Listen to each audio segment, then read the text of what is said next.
And welcome everyone to an exciting adventure on riding through the unknown on a special day. And today we have a really cool, different type of show for you all. And I think you all are going to be in for a super awesome treat because today I get to share one of my favorite topics and passions with a guest who's been on several times, but not in this manner. So today, it is my honor and blessing to introduce you all to the spooky paranormal extraordinaire, Olivia James.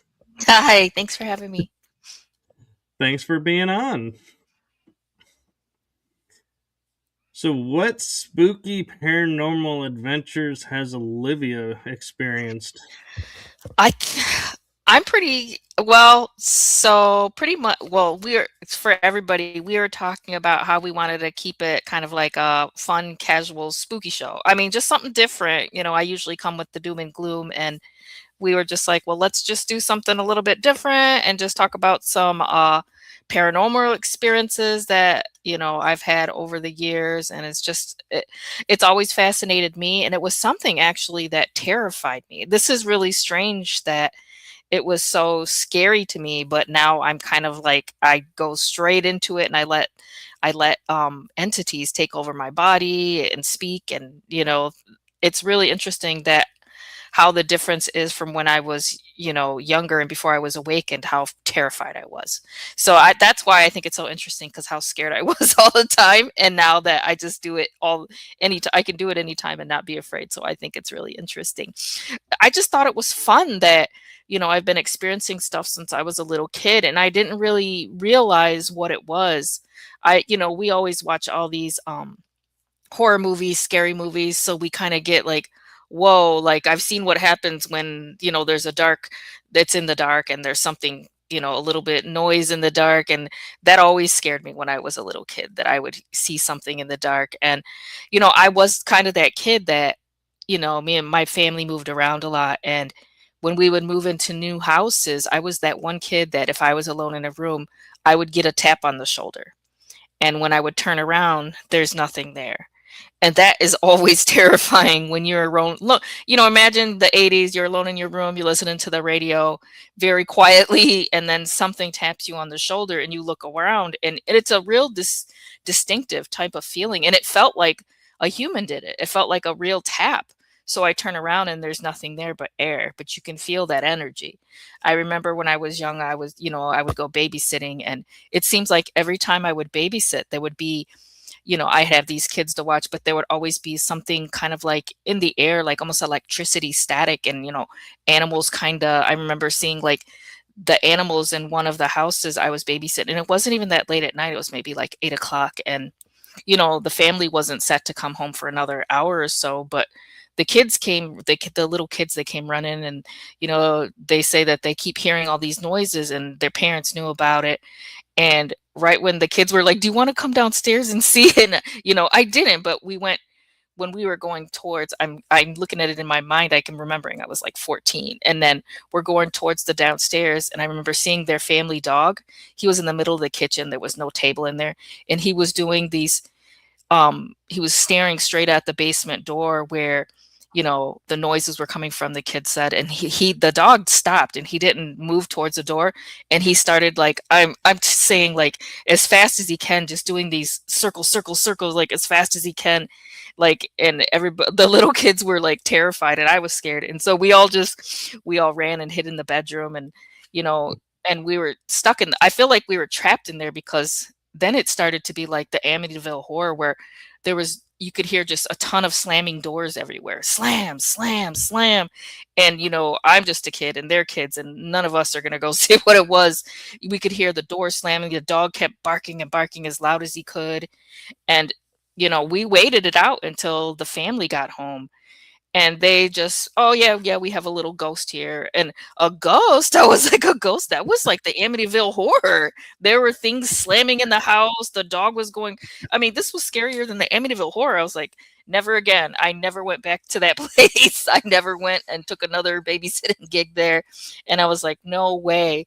So it was like, stuff was popping up all the time that I didn't know. And I had a history because I think my mom, she always talked about seeing spirits in the house where we grew up. And, she'd be sleeping and a spirit would come through the curtains and, tell her, "Come here, I've got something to tell you."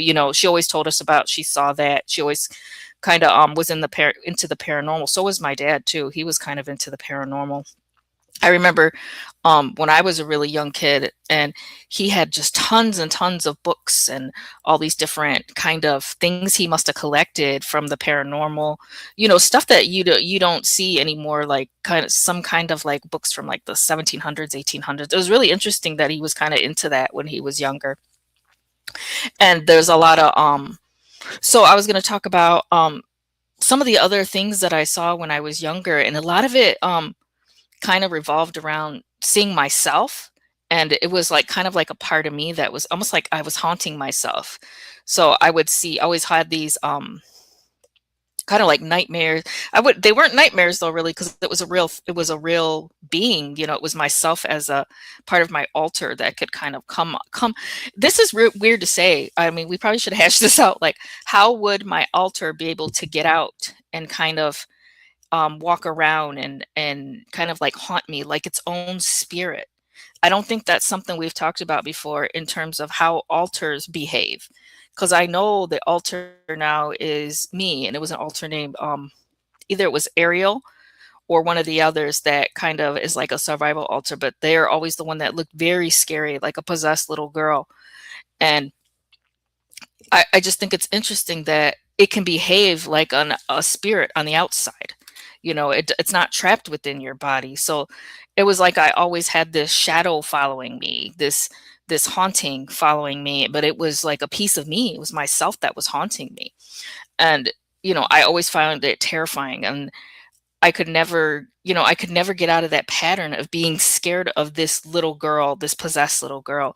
And it was something that was kind of a phobia for me. I used to have a phobia of like The Exorcist, and I didn't know why. Like, why was it so scary to me?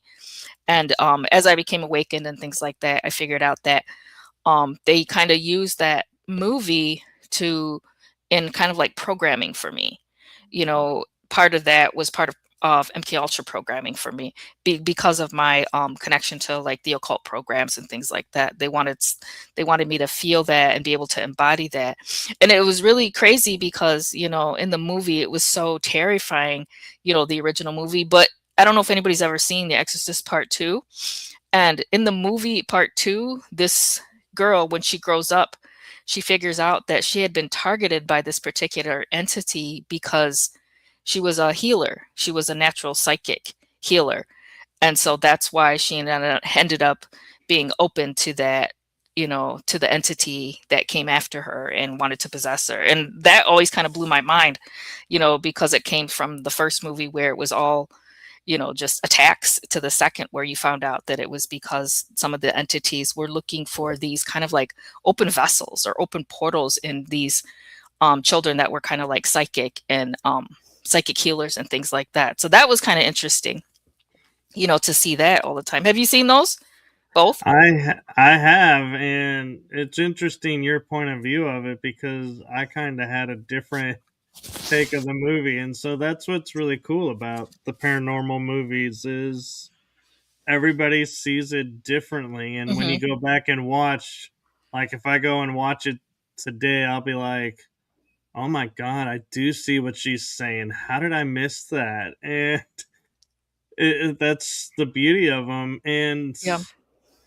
what's interesting too is like there's so much in those movies that it's like it's interesting, how each scene it's like, you know, oh, this is happening, and somebody will go, "Oh my god, that is like so like freaking me out," and somebody else could be sitting right next to him and be like, really? That's the scene that's gonna freak you out in this movie? Not this scene? And they're like, oh, that scene's easy. What? And so I that's don't. the other part of watching those is, watching them with someone and watching what, affects each other differently. Yeah, and it's really weird for me that part 2 was almost like it was such a huge difference, and I'm like, well, and when I watched it, when I got brave enough to see, like, the whole movie and not be afraid of it anymore, it was like I was like, "What in the" so she was being attacked, because she was psychic, not because, I just thought that was interesting. It kind of like the first one didn't kind of delve into that, but the second one did. So that was always a thing that I thought was scary and I had a phobia of it for a long time. And now I still kind of am a little shaky in it just because of the MK Ultra part, but definitely not nowhere near as to where as I used to be. I do want to talk about this one interesting. So I had this. Before you do that, Yeah, Gina actually has a question for you. sure. She said you were protecting yourself. What were you protecting yourself from? Scary for sure. Well, I didn't at the time, I didn't know. I thought everything before I became awakened, which was about, I want to say around 6 or 7 years ago. Before that, everything to me was a paranormal attack or a paranormal, you know, it was always demons, ghosts, all of it to me was like that because that's kind of how when I was growing up, I pushed everything onto the paranormal.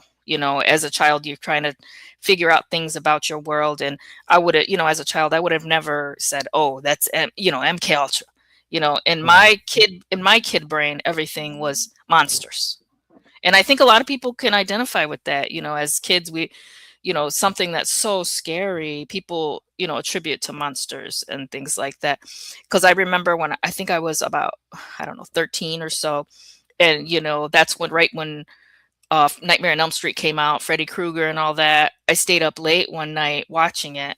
Not was not supposed to be, but I was downstairs in the living room by myself watching it, and Right. I was just a kid. I fell asleep watching it, and you know, I heard, in my, you're in that in between of waking and asleep. I kind of heard something coming from the kitchen, and I heard a noise. It almost sounded like the window. And in my kid brain, I'm like, I was 13. I'm like, no way. I'm too scared to even look. I'm not going to look. I'm just going to let it. I'm just going to let it happen because it's probably a monster. In my brain, I'm like, this is a monster. So I started hearing this, whatever it was, walking around the house, like where I was on the lower level in the living room and the kitchen area. There was something walking around. I could hear it walk in the kitchen, walk around the bathroom, and then I felt it walk all the way towards me, you know, and I felt it sit down and lean towards me. And it was literally 2 inches from my face, breathing. I could feel its breath, everything.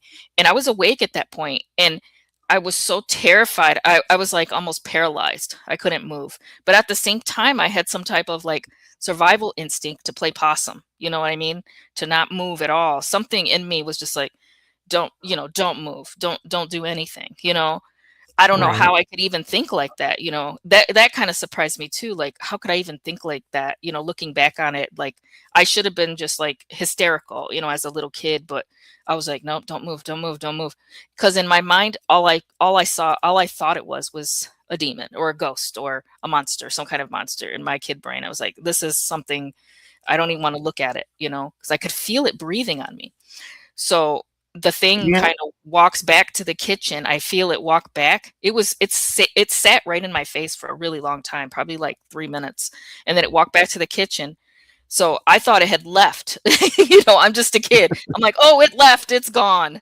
So I get up and I try to walk upstairs so I can go back up to my bedroom. Like, I've had enough of this. And I look over by the refrigerator, and the moonlight was coming through, and it was a man in a military outfit.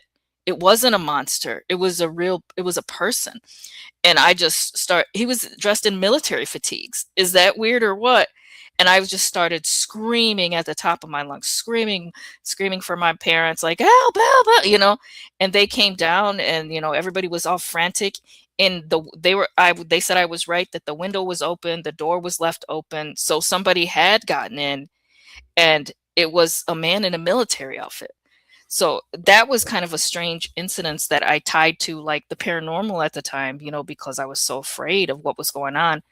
And I had no idea. And, my parents didn't, they're just like, oh, just some, thief coming in. I'm like, well, we didn't have anything to steal. He couldn't find anything. And if he was just a thief, why was he, sitting in my face for so long? I could have been murdered, kidnapped, like anything with Right. just some a large man in the house. I was just a little kid, so that was a crazy that was a crazy incident of somebody sneaking in. And I did remind my mom, like, I don't know, last year or something. Said, "Do you remember when that person was in the house and I was scared?" And she's like, "Oh yeah, I remember that." She just thought he was a thief. It was like nothing to her. She's not really scared of that kind of. And I'm like, that was terrifying.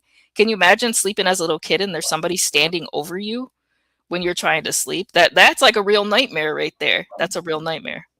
It is. And one thing that I kind of find interesting is, how our minds portray or think about things. And when you were saying, like, you were standing or sitting there still, not moving, and you're like, fear paralyzed. My thought when I heard that was, "Ooh, look at you standing in your power, not letting them Yeah. push you around." And it's interesting how, you have the same scenario but two different views, and they're both end up being the same thing. Yeah, and I thought when I look back at it now, I was like, that was kind of a sign that I wasn't necessarily a normal kid, that I wasn't of something in me was more adult thinking, like saying, "Okay, just lay here, play possum." I literally remember like, "Oh, don't move, don't move. It's right here. It's right here. It's right in your face. Don't move." It's like, I don't think a normal kid usually thinks like that. Maybe they do. I don't know.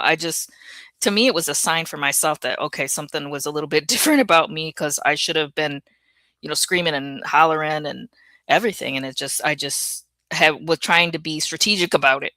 Wait till the monster leaves and then run upstairs, that kind of Right. thing. Yeah. And I think all of us as kids have had those days, you watch a scary movie and you're like, holy smokes, I'm not turning this light out in the bedroom. I can't do it today, things like that. And you're arguing with your parents. I don't want the light off. So I Yeah. think we have all had those days, but sometimes there's more to it than you even remember. Like now you can think back in your childhood. Maybe that thing in the dark corner, maybe that was something and I just was too scared to even think about it. Maybe I just shut my mind to it. Because that can work. If you want to shut your mind to something, it can, because if you train yourself. Like for me, for my psychic ability, I train myself just for me, because I'm not really good with seeing the physical part of entities. So I kind of train myself not to have that. So I block it. Like I don't want to see what they look like physically.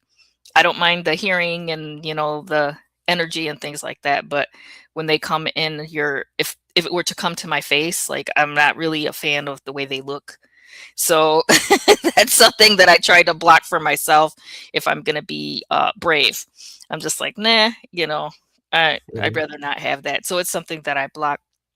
I did want to talk something about, this is really interesting. I came upon for a whole year, I was kind of haunted by a ghost mouse, which is really, it's a really weird thing to think about. And I remember my children were very young and I was pretty young myself in my 20s. And I moved into this new place with them, and just for like an entire year, every night at the same time, I would wake up, almost like a night terror saying, ah, there's a mouse. And I literally would feel a mouse like on my chest crawling. And it was, a couple of times it went inside my mouth. Like I swallowed it. It went inside my mouth, like in me. I swallowed it. And it went on for a whole year. And even the person that I was dating was so fed up with me with the night terrors about the mice, and I was starting to be like that silly person that I had, like, have you ever seen those electronic mouse zappers? I Oh had one in yeah. every room because of the ghost mouse. Like I thought, I was terrified of it. And I have a fear, like a really extreme severe phobia of mice, which is really ironic. and because I didn't know how much it pertained to MK Ultra and how much of the programming and everything had been instilled in me then, you know, so I kept thinking about, all the time these ghost mouse would go like crawl on my chest, be flipping around on my chest, and then one time I swallowed it once.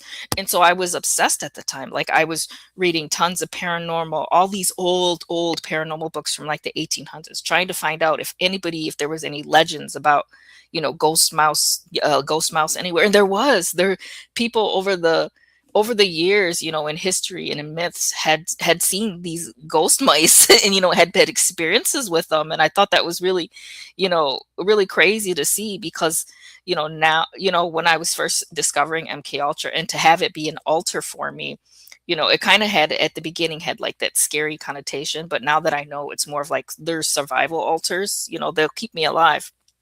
So I'm not so afraid of him anymore. But at the time, this ghost mouth was just terrifying to me. I was reading books. I had, like I said, I had all the ghost zappers. I had the mouse zappers around. I had all types of mouse traps, everything. And let me tell you, I never caught anything. I never caught a mouse because I don't think there was like a physical mouse. It was this ghost mouse haunting me. And it just was terrifying. But the zapping of it, of the mouse zapper, kind of helped me sleep too, because it reminds me of like almost like a hypnosis tone.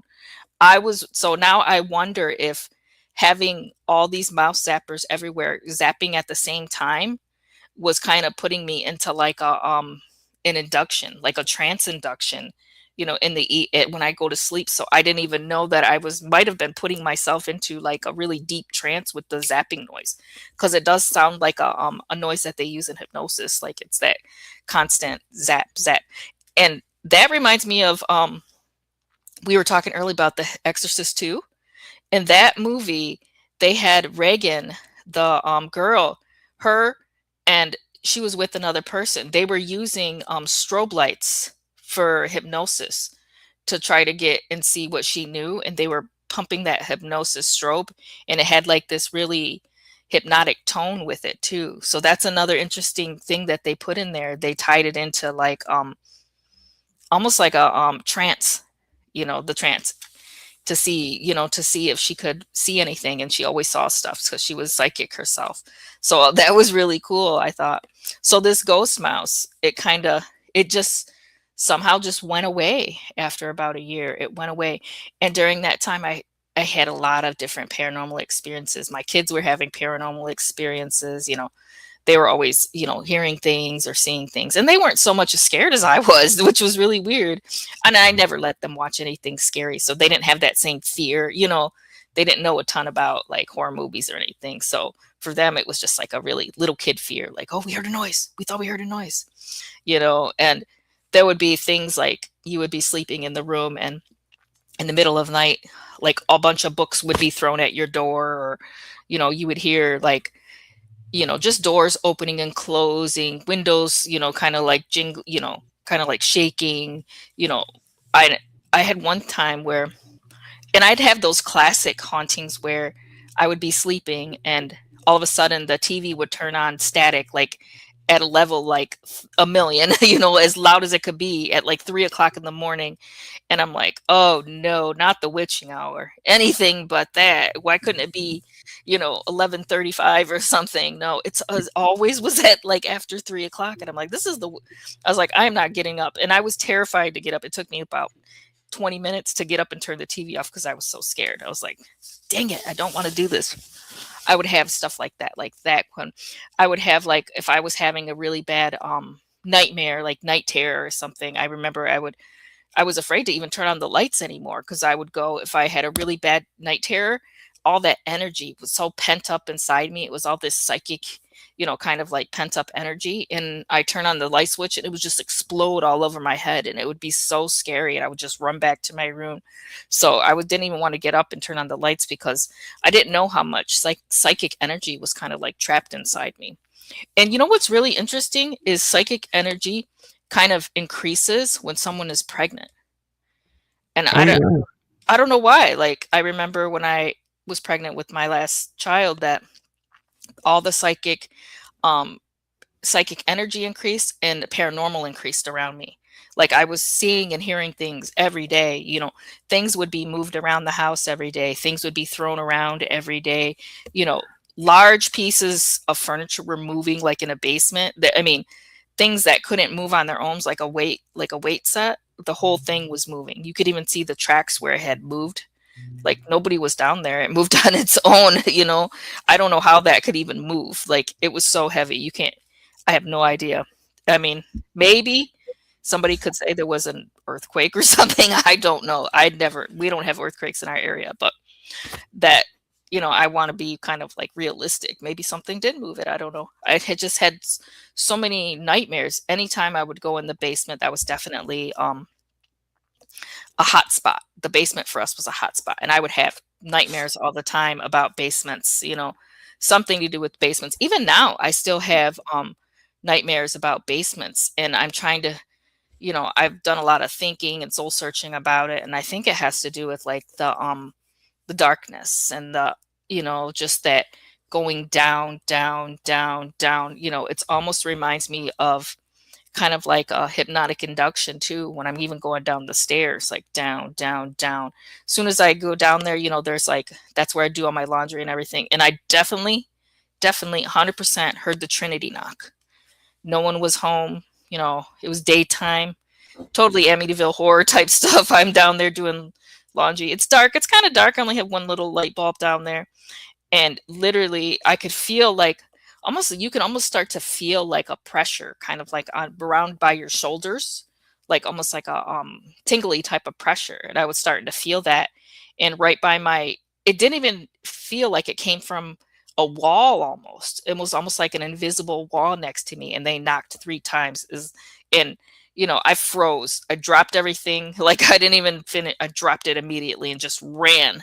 I ran. That's something that kind of like scared me because I used to watch a lot of scary movies, and that Trinity knock was something that was like terrifying. I don't know if anybody knows what the Trinity knock is, but sometimes they'll have like a spirit that'll knock 3 times, and it kind of like it always scares me just because of what it's supposed to mean, and back in those days I was scared of everything.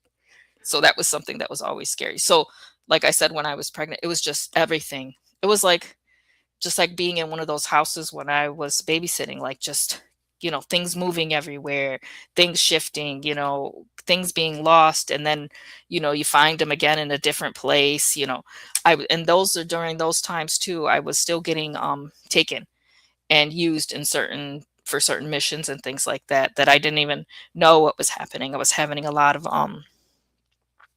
not really gang stalking, but I would always hear like, it almost sounded like somebody was walking the perimeter around my house, like just walking. You could hear some walking in the grass around. And I had really good hearing. And it was just like I could always hear somebody walking in the grass. But when you look out there, there was nothing out there.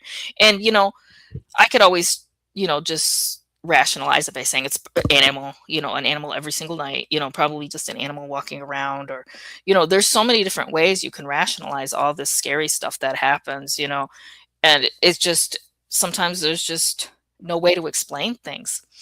I don't know if anybody's ever played with the Ouija boards, but I don't know if I want to call it cool, but those definitely are 100% real. I know people say that it's just somebody moving the thing and, it doesn't work. And I can guarantee 100% it works. It just depends on the person. I think it depends on the person using it or the person in the room. I'm not quite sure because I wasn't using it. So I was just a kid, a dumb kid, about 17, I think it was about 16 or 17. And I had a couple of girlfriends over and, they invited some little boys from the neighborhood, some other teenage boys. And, we're being teenagers and they're, let's do something fun and let's scary. And they said they wanted to play with the Ouija board and they had done it before. And I was like, no way. I definitely watched The Exorcist and what happened to people when they used the Ouija board. I said, I don't want anything to do with it. But I did help them. I built it out of like we had some old game that we had thrown out. We had the cardboard still. So I made that into a Ouija board for them and just used like a little plastic cap as the planchette. Who would have thought that would like create some like mega psychic portal? I had no idea that could do that. So they were playing with it. I didn't want nothing to do with it. I sat in the I kind of sat like way back in the corner on a couch, like just watching from afar, because I'm like, oh, this is not going to be good. So these boys, they're trying to scare everybody. They're being kids. They're trying to scare. Let's call this, demon, and let's do this. And so they're talking to these, entities. The two boys and the girl is sitting there next to her, and I'm way back in the couch, and everybody start. I could hear like a big like, like this. They all inhale kind of, and Right. see the cap that they were using, it stopped in the middle of the board and it started to crawl on the floor. I'm talking on the floor, on the carpet. I'm getting chills just talking about it because I can remember it. It was crawling on the floor, on the carpet with nothing behind it. I'm just saying, this plastic cap just moving on its own, and it was coming towards me on the floor like pretty quickly, and it stopped right in front of me, and I just was like frozen, and everybody's like, it wants to talk to you. It wants to talk to you now. It's going to talk to you. And, I'm just, they kind of pressured me. They're like, just come one time, one time. And so I did. And that was like a really like interesting moment when I touched it. Is just electricity shot through my arms almost. It was almost like these things that they had called knew what I could do. They knew that something was different about me. So they took that thing and like kind of said, come here, we need to talk to you, kind of thing. So I mean, I didn't take my hands off it I swear it was probably 3 hours. And I just kept, and other people were asking it questions, and I was just kind of like the vessel for it, just like I do now. Like I could become a vessel. I was doing it at like a really young age, a teenager, letting them all ask questions and say whatever they wanted to say, and it just went on for a really long time. I remember all these different relatives that had passed had come through, and I think I told my family about it, and one of them wanted to try it, and then they did, and they were terrified because it created like a real portal where this a real, almost like an electric burst came right out of the carpet, and it floated in the air. And we threw it away. It was we never used that thing again because I ended up creating a portal with it. I didn't even know that that could be done. I didn't know anything about what I could do. And after that happened at the apartment we were living at, it was just nothing but paranormal activity after that. I think whatever had been called through the Ouija board, it was a way to let it in. And it was kind of, I think it was an angry, almost more like an angry spirit. It didn't really remind me of an entity because a lot of entities, they don't have a lot of time to do little pranks and things. Like we would come home and the bathroom would be destroyed. Like it looks like somebody went in the bathroom and threw everything that was in there, shampoos, everything, and just threw them all in the toilet for no reason. That's just all in there. And then, you have to clean it out and everything. And then, your bedroom door was never, the ghost or whatever it was didn't want you to keep your bedroom door closed. It would constantly like fly open. Every time you closed it, it would just come open. So you just end up leaving it open. You could even test yourself. Like you could even like, okay, I'm going to leave all my doors closed, like seriously closed, no, nothing, to see if it would open. And when you would get back home, they were all open. Everything was open. Everything would be opened. And so I ended up leaving that place because I didn't think the ghost there was it was getting a little too aggressive. So those hauntings like that do kind of happen. Can be a few aggressive ghosts. I've met them, and somehow they can get like, I don't know.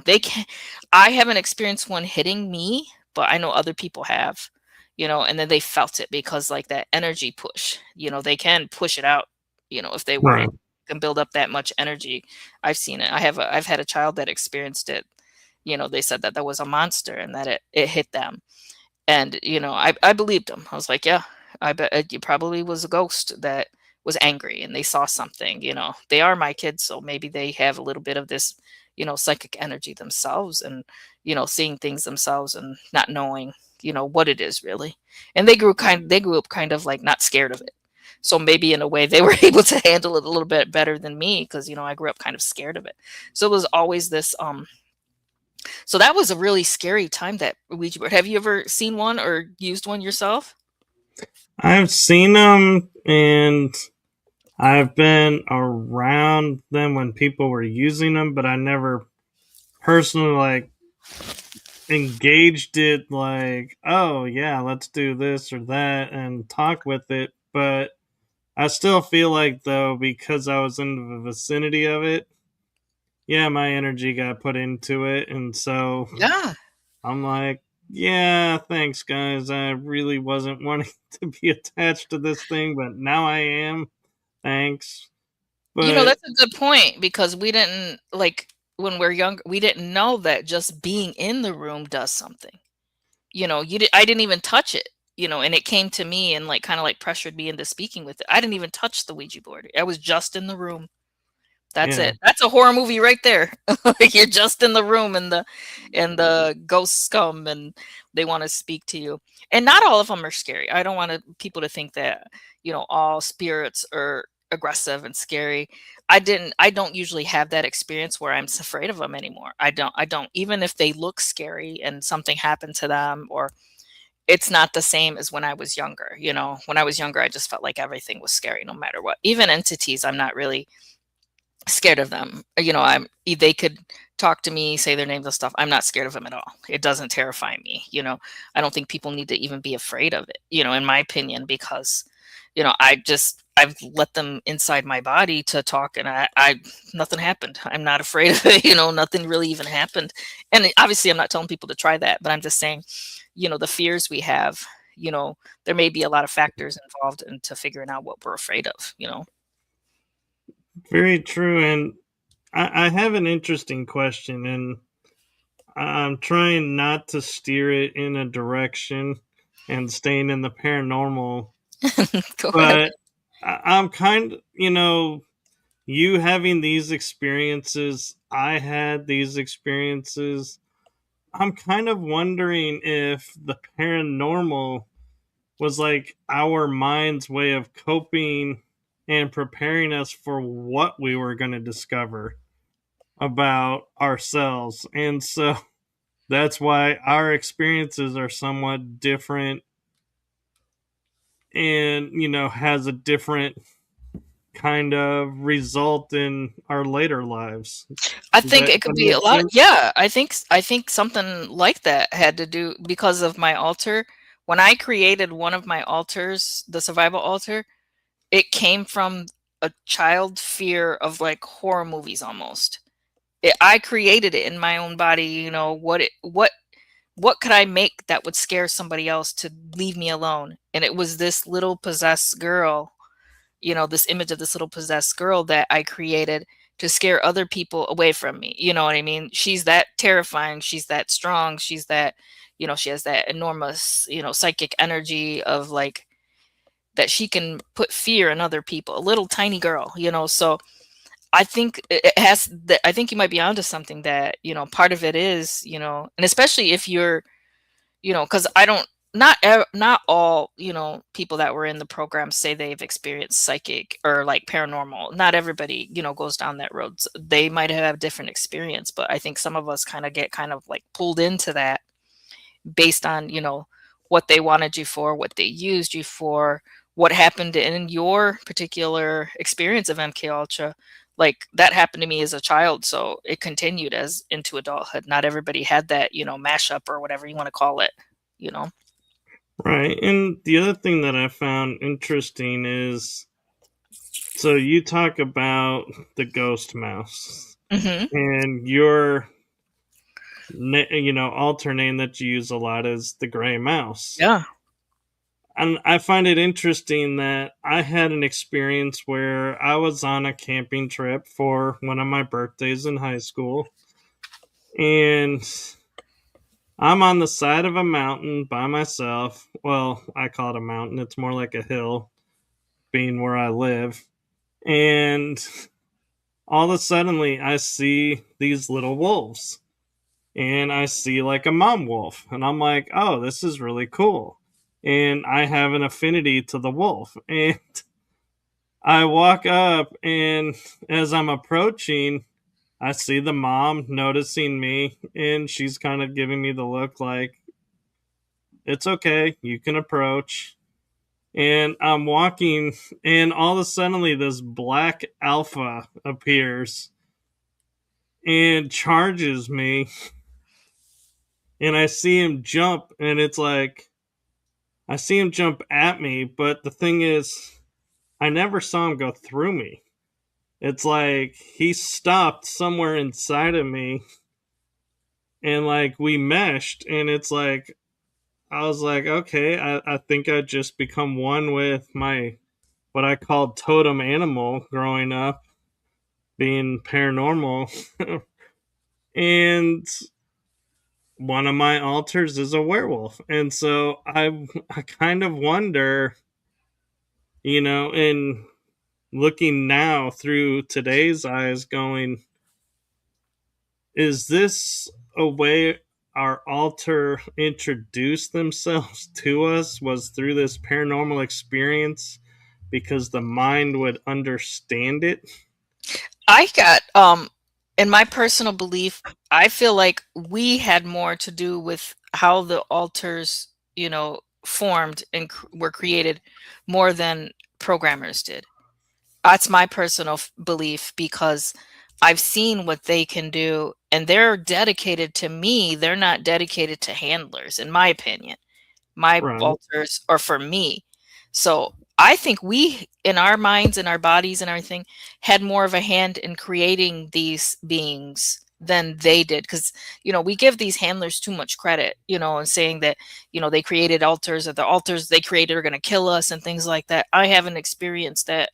So I just feel like we have more control over them than they do and always have probably because they are us. They're something that's we have created for us to survive. Yeah. And I just thought and it was it's through myth interesting. too. The Yeah. wolf is a very long-standing myth of a lot of different cultures of that spirit. And so like I didn't know mice were either. I had to read a lot to see that other people had experienced that too, where they saw this, mouse. And, some people think that seeing that mouse spirit is like you can see things that other beings can't because it's such a small little thing and it hides and it's able to see things and get in and out of places. It has that energy of like getting in and out and being very sneaky and just and it kind of reminded me, just being a little tiny person and, getting in and out of these places, that the Yeah. mouse can get into. So, there was so many different things that happened and they were all interesting and there's so much, Yeah. like I said, I'm writing a book about just like paranormal experiences and things. I have that in the works just because I think it's so cool, you know. It And is. what And it was just interesting to me the parallels of, you imagining it went in your mouth and you like swallowed it. I Yeah, had it enter my body, yeah. through pushing through, but it stayed in my body. So that's what I'm like. It's interesting that we both envisioned it becoming one with us because it entered us. Yeah, it's like I can't believe and I swear when it went inside my mouth, I felt it. I felt the gulp. I felt it. Like I really felt it. Like I felt the gulp. I always felt it on my chest. Like I would clutch at my chest when I was having a night terror about the mice. Like I would clutch my chest because I thought I could grab it in because it was literally, going back and forth, like almost like swirling and going crazy on my chest. And I try to grab it, and I remember I had some psychic told me once that, oh, it could have been your spirit trying to get back in your body. And I'm like, well, it could have been anything at that point because I didn't even know then that I could do astral travel or bilocate or anything. I didn't know I could do it then. I don't know Right. what I was doing then. I did want to talk about this is really interesting that, and some of these, if anybody's ever looked at like some of these old like witchcraft or they have like the Keys of Solomon kind of things, they have these drawings sometimes of like some of these entities and some of them look like they're part animals. Like they'll have like three different, faces or animals. And I know before I was awakened, something had switched in me where it was on like, I went from like 0 to 10 in terms of like psychic abilities overnight for, I don't know why. And I remember during that time, a lot of these entities would come in the form of animals. And throughout myth in different cultures that they say the same thing that, there's a lot of different entities, or what they might have called demonic. I don't really call them demons or anything like that, because I don't feel like that word really makes sense for what I've experienced with them. So they would come in, and I know one of them came as, this was a wolf one time, and I thought that was really strange. And then one came as a spider, a giant spider in the corner of my bedroom. And I remember one was trying to come in. I had slept, I slept on the second story. So I had my window open. It was in the summer. And I was sleeping, and there was a bat trying to get in. And it was like trying to get in with its teeth, like in the window. And I couldn't tell if it was a nightmare or if it was real. But then the thing spoke to me in my head. And then I knew it was something trying to get in, like not just get in a window, but get in, enter, enter your space or whatever. And, I was Right. terrified. That was before I knew what I could do. And I was terrified of anytime it came as an animal. And I was like, why is it doing, why is it coming as an animal? So I figured out that they pick different forms that they think that you might be okay with or be comfortable with, or less threatening, whatever they can, whatever different ways they do it. And there was a time when I was I was just in my room, I was sleeping, and I was almost like, if you know that, sleeping but not sleeping, almost like in the middle. The And Twilight. and I hear this really loud roar, like almost like it sounded so loud in my ears. It was like a helicopter was in my room, and I could hear it in my ears, and it was so loud. And when I opened my eyes, I looked up, and I swear to God, there was a giant black bird, like as big as my ceiling, flapping its wings over top of me, flapping and flapping and flapping, a giant one. And I just went, I couldn't move or anything, and it went inside me. Just like you said, that thing went inside you. That thing went inside me that day. And I don't remember a lot after that. Like, I don't know if I had allowed it in, and it just kind of walked around for a while and trying to check out Earth, and I don't remember when it left, or what happened. Really, I kind of went, it's like a little bit, I don't know if I blocked it out, or I can't even remember, kind of thing. But it's interesting that so we're letting things inside our bodies in a way, but then these things, to have that same ability, it's really hard because it's right on the edge of, like, are we asking for it or not, or if it's just pushing it onto us. So that was a really interesting time when I had that entrance by that giant, I don't know if it was a raven, it was just a giant black bird. And I think it was kind of like a being that took that form, that wanted to enter, and took that form Yeah. to enter. And they use that kind of connection to try to use that, to try to enter me. And just, they wanted to just kind of come and walk around and check things out, which I would allow it at certain times, but I'd like to be asked. Like, I don't remember allowing it, but I probably did in some way, because at that time I was so, kind of working on learning all about my psychic ability. And I was constantly putting myself in trances, just constantly by myself, just doing it. I was kind of like a self practice type person. So I was doing a lot by myself. So in a way, that was kind of like giving that kind of entrance, point for Yeah. them. And they were coming a lot in dreams. I was getting a lot of, like, in dreams. And and there was one that was kind of like taking the vampire approach, which I thought was really interesting. It would come into your dream, and it would take, every night it would take the form of a different, like, kind of like male movie star, and it was trying to, like, tempt me that way. Like, it would come in a dream, and, like, it would try to create this, like, romantic scenario. And I knew it wasn't, I knew it was like a trick, because at the end, like, there was one day when it had created this romantic scenario where it was doing, like, almost like a fancy, like, dance, like on a dance floor, and there was, like, it made me smell flowers in the air, like roses and stuff. And then at the end of the dance, the music stopped, and it said, "Now let me in."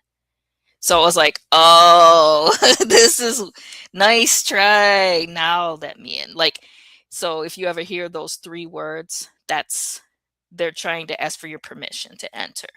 And Right. I was just like, "No, thank you. No, thank you." But You know, at least you asked. At least you asked Yeah, politely.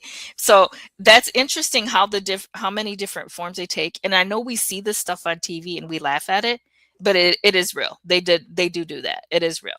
And it you is. know, I wasn't afraid. It was just like they're taking the form of like, I don't know, whatever movie star, handsome male movie star. Like I'm not afraid of like whoever, Brad Pitt or whatever. I'm not afraid of that. So you know, stuff like that. And I'm like, oh, this is silly. Like I was so embarrassed for them. I'm like, why would you take like, nice try, like saying, let me in, you know, after this huge romantic thing. And I'm like, oh goodness. So that stuff does happen. That kind of reminds me of a vampire approach. So I kind of call it the vampire approach when they come to your Right. dreams. It's an No. attractive Yeah. person and you know, they create all these little scenarios in your mind and at the end of it, they'll now let me into your life, you know. So that's kind of something to watch for because you know, to me that's a little bit coercive and I'm not really into that. It is, and talking about like paranormal like experiences in movies and stuff, it's kind of funny, Hmm. when you mentioned like the spider. It's like it flashed to me every time I watched the movie Cole. I think it's Cole the Conqueror or just Hmm. Cole. When he's in that cave and that giant white spider, I only know it's a white spider because I see it and at that point like start to appear, and it's like I had to close my eyes or look away. It's like I cannot stand looking at that spider. Yeah, But sometimes I it's can one see of them. the yeah, but with seeing the wolf in Neverending Story never phased me. I'm like, hey, yeah, But I'd also have in the back of my mind like, why do people always picking on the wolves? Why are wolves always portrayed It's like so they're scary. gonna kill you? Because wolves are not that violent actually, unless you provoke them. It's just weird how like I was more afraid of a ghost mouse than these like beings that were trying to get in the window, tearing through the screen like a vampire. Yeah, Like, how can I be more afraid of a ghost? But that's has to do with our personal experience of what happened to us. You know, all of it is different. You know, so it was really interesting to have that. There's so many different stories. I'm gonna pack my book full of them because I yeah, think it's so interesting. You know, all the different conversations I had with different beings and things, and what they kind of said, and kind of like what they felt like, and they felt like very heavy, like it makes your arms feel very heavy when they kind of try to enter your body and walk around. You walk different, you really do. If you've allowed something to use your body for a short time, you walk different. I remember one time it happened to me at work, and because of me, because I was in the early phases of trying to figure out what my abilities were, I was constantly in that psychic mind frame. I was always having myself on the verge of a trance, almost like light trance all the time. And I remember I had it happen at work where I let something, you know, use my body. And when I stood up to walk, I could tell I was walking different. I knew it. I couldn't even walk correctly because it was like the feet were doing, you know, somebody else was walking. So it was hard to figure out how to walk. And I remember I was trying to go to the refrigerator at my work to get something. And like even when I grabbed the refrigerator door handle to open, I felt like I grabbed it awkwardly, like I didn't really know. And I kind of looked for, I couldn't remember what I brought to work to drink. And I was looking through all the different sodas. I'm like, is that mine? Is that my, you know, the thing that I let use me? It was like he didn't know or it didn't know what drink was mine. It was really interesting. oh, yeah. I mean, there are several times like, and maybe this is part of it when you're like, I'm hungry, so you go and you open the refrigerator door, and you're like, why am I opening the refrigerator door? Like you missed time for, you even slipped time for Yeah. like a few seconds. That's how I felt Yeah. too. Like I slipped time. It was really strange. I've never equated it to like something being in me using my body. It's like I just figured, man, I must be getting up there in age now where I can't remember. It Yeah, I goes can from usually one room to tell. another. Why did I go in here? It always looks like somebody's like, it always feels like somebody is looking through my eyes. Like I can feel like almost like somebody like sitting right behind my eyeballs, like just sitting there, like another being just sitting there behind my eyes, kind of like looking around. I Yeah, thought that was weird. That's imagine opening somebody up and there's like a set of eyeballs in back of their eyeballs. That would be trippy. yeah. So, with the little bit of time we have left, I'm Yeah. kind of curious, being paranormal related. Is there any locations that you've heard of and you're like, oh, I definitely want to go there, or no way do I want to step foot in there with what I know than what I'm capable of? I would love to I would just be so interested to see. I think it would probably, I see there's a lot of paranormal investigators that go into these hauntings and, they hear a noise and they're terrified. I mean, you have no idea. I let demons talk through me. Like if you want to see something interesting, that's very interesting, One noise is nothing, I thought that too when I was young. I thought one noise in the room, I'm gonna run away and be terrified. But now it's just like, I would love to see like their reaction if they heard it firsthand of me doing that. Letting something speak and it start to argue with you or something. I had one that because I did have an entity that somebody was talking to when it was inside me, and it started to kind of like hit on her and like try to like I thought I was like, oh, because in the inside I was in a trance. I'm like, this is so embarrassing because I didn't stop the thing from like trying to hit on her, and it was like trying to talk really sweet to her. I'm like, oh my gosh, I am so embarrassed. Like I could hear myself saying that in the inside, like, oh, I'm embarrassed about this, but I couldn't stop it.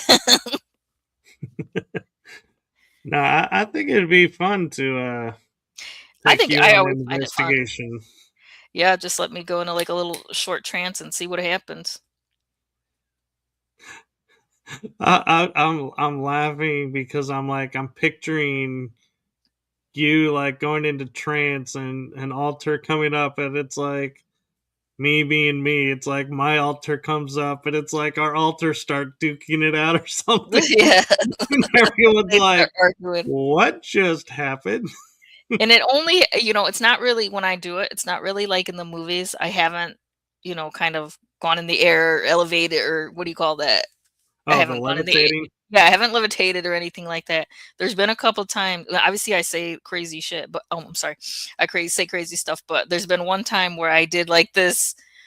I did do like the classic like laugh, and it went on for a really long time. It was like 2 minutes. It was like the thing whatever was talking through me. I think it was something called Agramont.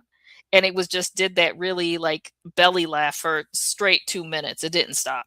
And I was like, "Oh, I could feel myself in the inside like saying, this is embarrassing too because this is like a classic thing that you see in the movies when they do the laugh, that really evil laugh. I'm like, oh no. Yeah. We have an interesting question come in, and I think it's going to be interesting your answer because of what you can do. Tamoya is asking, hey, is it possible to be in sense of yourself when a person is possessed state? Yeah, I always am because I allow it and it's not forced on me. That's another thing too. I allow it. I say, yes, you can use my body to speak or do whatever, I allow it. It's a different scenario because I'm basically consenting to the experience and I let them speak through me. And then I push because I'm connected to whatever the highest possible aspect of myself is to do this. And it feels so strong. I feel so strong. That's why I'm not afraid of it. And when I'm letting them I can feel myself like getting either embarrassed or like, oh man, I wish they didn't say that or do that. So I can definitely feel I'm still aware. And sometimes it's kind of embarrassing. Or I can pop through and say, hey, I think we need to cut this guy off. He's being a little too extra or whatever the entity is doing. And I can say, or I can ask for more, let's delve more. I can speak even through that. And sometimes the voices sound really different. Sometimes they sound similar. It's all different experiences. Yeah, I'm just kind of curious, and I know we're at the hour, but I just want to ask your opinion on something real quick, if I Mhm. may. Yeah, sure. What's the difference do you feel between being possessed, where something takes your body and uses it from you, versus like channeling and all of that, or do you feel like there's not a difference? There's a difference. I know that there's a definite difference because you can do all those, but are people channeling, allowing the being to become them and not just speak through them? Like when I do it, I go into the deepest trance I can go. So I'm like laying down and the thing like takes over. I'm like laying down on my back, eyes closed, everything. Sometimes I can get to where if I let it come in, but like nobody else is around, I can just let it walk around. It might like I said, it was trying to go in the fridge and look for something and it didn't know what to look for, something like that. That's not necessarily channeling. I'm not channeling everything. I'm just letting it walk around for a little bit. And sometimes that's all they want to do is just come and walk around for a little bit. And, I've never had it, you know, hurt me, or I've never hurt anybody during that. They just wanted to see what kind of soda was in the fridge, that kind of thing. It wasn't that big of a deal. I know it sounds crazy that they were looking at the different sodas, but, that was something that happened. I think I think a lot of our myths and, have shaped a lot of our belief systems in a way about certain experiences. And I really had to experience it for myself, to not be afraid of it, and to kind of feel like it was like a valid thing in the world. Like it's something in the world that's probably been around for since the beginning. And maybe Yeah, because it's unseen, is kind of the unknown, and it causes that fear in us. And it did to me too. you must not have any allergies, because if I did, I would be petrified of letting something use me, because it could go in right into what I'm allergic to, and it's like, uh oh. I know. Yeah, I would have been felt weird if it chose something to drink that I didn't usually drink. Then I'd be like, why am I drinking this? Like something that I would never drink, like a diet soda or like a tea or something. I'm like, what the heck? Yeah, be like, I'm allergic to ice cream. Hey, let's go get a tub of ice cream and let's just pack that thing in. And they do like to eat when they Well, enter the body. They come to the earth state. They like to eat. That's like one of the main things they want to do, which I think is weird. They want to experience like food and drinking, and they don't always do it in healthy a way. civilized manner. They kind of like attack the food. Like if you've ever seen some like "Arr, arr, arr," like go crazy on food. It's like Oh, I could totally see you on one of those candid restaurant yeah, like shows. doing like they might do like a mukbang or something. It's really interesting that they want to enjoy food. That's one of the things, because we think they come straight in looking for havoc and destroy, destroy, and they're like food. That's one of the first things they think of, food. It's funny you say that, because there's an anime out.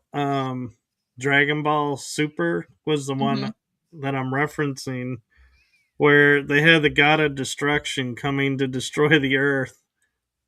And the only thing that saved the earth was they gave him a buffet of food, and he loved the food. So he's like, yeah, I'm going to spare this world. Yeah, isn't that weird that that's what the first thing they wanna do is have food? They look for food. Oh. Well, thank you for sharing this paranormal hour with us. Yeah, And thank you. It was fun. yeah, it was fun, and we should do it more often. Yeah, these are fun talks. So, with that being said, do follow Olivia. And do you want to promote your other books Yeah, or I just have my anything 2 you got books coming? still.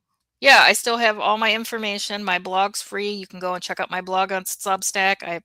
I post there pretty regularly, different writings. I have 2 books, Gray Mouse, Sex, Space, and Mind Control, and Gray Mouse Purgatory, if you're into reading more. Then I also took a lot of the book. I took a lot of passages and things like that, and I made them into videos on YouTube on Gray Mouse Chronicles. So you can check that out too. If you're not necessarily a reader, there's different formats that you can get the information. So everybody has access to the information.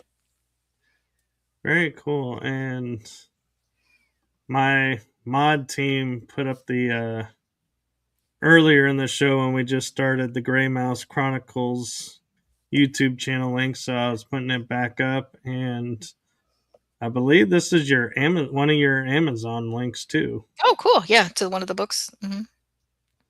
So there you go, folks. And do hang around, well, you don't have to hang around here on show, but do hang around, because you never know when Olivia may be popping up again and having either another paranormal episode, or she may be sharing some insights into another part of the world. But no matter what information is coming through, always remember there's hope, so it's not all doom and gloom.